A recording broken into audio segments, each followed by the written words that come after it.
യുക്രൈനിലെ കീവിൽ ഫാർമസ്യൂട്ടിക്കൽ കമ്പനിക്ക് നേരെ റഷ്യൻ മിസൈൽ ആക്രമണം.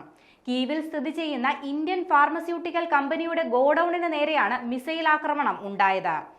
ഇന്ത്യൻ വ്യവസായിയായ രാജീവ് ഗുപ്തയുടെ ഉടമസ്ഥതയിലുള്ള ഫാർമസിയാണ് ആക്രമണത്തിൽ പൂർണ്ണമായും നശിച്ചത്. യുക്രൈനിലെ തന്നെ ഏറ്റവും വലിയ ഫാർമസികളിൽ ഒന്നാണ് രാജീവ് ഗുപ്തയുടെ ഈ സ്ഥാപനത്തിന് നേരെയുള്ള റഷ്യയുടെ ആക്രമണം മനഃപൂർവ്വമാണെന്നാണ് യുക്രൈൻ ആരോപിക്കുന്നത്. ഇന്ത്യൻ സ്ഥാപനങ്ങളെ ലക്ഷ്യമിട്ടുകൊണ്ടുള്ള ഇത്തരം നടപടികൾ മനഃപൂർവ്വമാണെന്നും സൗഹാർദ്ദം അവകാശപ്പെടുന്നുണ്ടെങ്കിലും ഇന്ത്യൻ സ്ഥാപനങ്ങൾ നശിപ്പിക്കുകയെന്നതാണ് മോസ്കോയുടെ ലക്ഷ്യമെന്നും ഇന്ത്യയിലെ യുക്രൈൻ എംബസി പ്രതികരിച്ചു. മിസൈൽ ആക്രമണത്തിൽ മരുന്ന് ശേഖരം പൂർണ്ണമായും കത്തി നശിച്ചിട്ടുണ്ട്.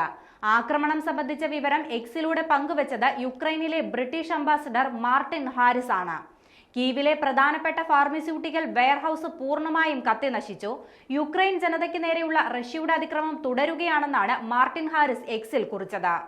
അതേസമയം ഇന്ത്യയുമായി പ്രത്യേക സൗഹാർദ്ദം അവകാശപ്പെടുമ്പോഴും മോസ്കോ മനഃപൂർവ്വം ഇന്ത്യൻ സ്ഥാപനങ്ങളെ ലക്ഷ്യമിടുകയാണെന്നും കുട്ടികൾക്കും പ്രായമായവർക്കും വേണ്ടിയുള്ള മരുന്നുകൾ നശിപ്പിക്കുകയാണെന്നും യുക്രൈൻ എംബസി ആരോപിച്ചു. അടിസ്ഥാന മരുന്നുകളുടെ ലഭ്യത ഉറപ്പാക്കിയിരുന്ന ഈ കമ്പനി രാജ്യത്ത് നിർണായക സാന്നിധ്യമായിരുന്നു.